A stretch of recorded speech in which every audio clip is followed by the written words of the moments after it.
நடிகர் ரஜினிகாந்த் அவர்களே அவங்க படத்தில் நடித்த ஒரு 2 ஹீரோயினை வந்து அண்டர் எஸ்டிமேட் பண்ணியிருக்காங்க. அது யார் அந்த 2 பேர் அப்படின்னா, ரஜினிகாந்த் ப்ரொடக்ஷனில் ரவிக்குமார் டைரக்ட் பண்ணி ரஜினிகாந்தே நடித்த படம் தான் படையப்பா. இந்த படத்தில் அந்த நீலாம்பரி கதாபாத்திரத்துக்கு யாரை போடலாம் அப்படின்னு சொல்லி நிறைய பேரை யோசிச்சுட்டே இருந்திருக்காங்க. ரஜினிகாந்தோட ஒரு ஸ்ட்ராங்கான ஒப்பீனியன் யார் அப்படின்னா ஐஸ்வர்யா ராய். அவங்க நிறைய தடவை அப்ரோச் பண்ணியிருக்காங்க. அவங்க தரப்புல இருந்து இதை வந்து டிலே பண்ணிக்கிட்டே இருந்தாங்களாம்.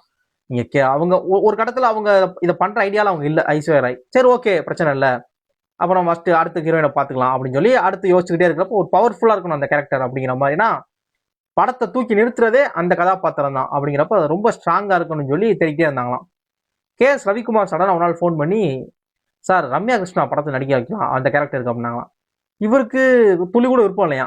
சார் ரம்யா கிருஷ்ணா எப்படி சார் அந்த கதாபாத்திரத்தை, அதுக்கு ஒரு கண் வந்து ரொம்ப பவர்ஃபுல்லா இருக்கணும் சார், அவங்க எப்படி சார், நம்ம ஆல்ரெடி அவங்க கூட படிக்காதவன் படம் பண்ணியிருக்கோம், படிக்காதவங்க சின்னதாக ஒரு போர்ஷன் வருவாங்க, தம்பியோட ஒய்ஃபா வருவாங்க, அது நம்ம அப்படி என்ன சார் அவங்க செட் ஆகுவாங்களா சார் ரொம்ப டவுட் பண்ணாங்களா. இல்லை சார் கண்டிப்பாக செட் ஆவாங்க, நீங்கள் பாருங்க, இப்போ ரொம்ப லீனாக இருக்காங்க, அவங்க கொஞ்சம் வெயிட்லாம் போட்டாங்கன்னா நம்ம எதிர்பார்க்குற அந்த ஒரு தோரணையாக இருப்பாங்க, நீங்கள் பாருங்க அப்படின்னாராம்.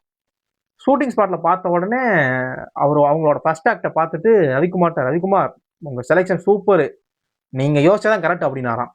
இதே மாதிரி இன்னொரு விஷயம், ரஜினிகாந்த் நடித்து சிவாஜி ப்ரொடக்ஷன் ப்ரொடியூஸ் பண்ணி டைரக்டர் வாசு டைரக்ட் பண்ண படம் தான் சந்திரமுகி. இந்த படத்துல முக்கியமான கதாபாத்திரமே சந்திரமுகியா நடிக்கிற ஜோதிகா கதாபாத்திரம் தான். இந்த படத்துல ஃபர்ஸ்ட் நடிக்க இருந்தது யார் அப்படின்னா சிம்ரன் அவர்கள். அவங்க அந்த நேரத்துல கன்சீவா இருந்தனால அந்த படத்துல நடிக்கிற வாய்ப்பை வந்து அவங்க வெளியே வந்துட்டாங்க, அந்த படத்தை வாக் அவுட் கொடுத்தாங்க. அதுக்கப்புறம் அந்த கதாபாத்திரத்துல யார் நடிக்கிறாங்க, ஏன்னா அந்த கதாபாத்திரம் ரொம்ப முக்கியமான கதாபாத்திரம் படத்துல. அதுவும் அந்த நெட்டிச்சோடி காசுமாலை ஒட்டியானோ அப்படி காமிக்கிற அந்த கண்ணு ஃபோக்கஸா காமிக்கிற சீனா ரொம்ப பயங்கரமான ஒரு சீன். அதெல்லாம் நடிக்கிற மாதிரி ஒரு ஒரு ஆர்டிஸ்ட் வேணும்னு யோசிக்கிறப்ப வாசு உடனே ஒரு நாள் சடனா ஃபோன் பண்ணி அந்த ஷூட்டிங் டைம்ல, சார் ஜோதிகா எப்படி சார் அப்படின்னாங்களாம். சார் ஜோதிகா எப்படி சார், அவங்களுக்கு அந்த பவர்ஃபுல்லான ஐஸ்லாம் இருக்கா சார், அவங்க எப்படி, அவங்க வந்து ஒரு நாட்டிகள் ஒரு குறும்புத்தனமான பெண்ணாதான் சார், இவங்க எப்படி சார் இந்த கதாபாத்திரத்துக்குள்ள அது அப்படி ஒரு இதா இருக்கணும் சார், கம்பீரமா இருக்கணும் சார் அப்படின்னு யோசிச்சாங்களாம்.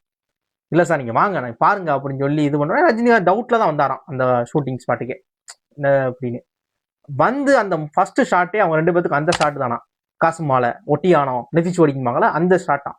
அதை பார்த்துட்டு வாசு சார் சூப்பர் சார், நீங்க சொன்னதா சார் கரெக்ட், நான் கூட தப்பா நினைச்சிட்டேன் சார், இவங்க தான் சார் அந்த கேரக்டருக்கு கரெக்டான ஆள் அப்படின்னு சொல்லி ரஜினிகாந்தே இந்த 2 விஷயங்களை ஷேர் பண்ணியிருக்காரு.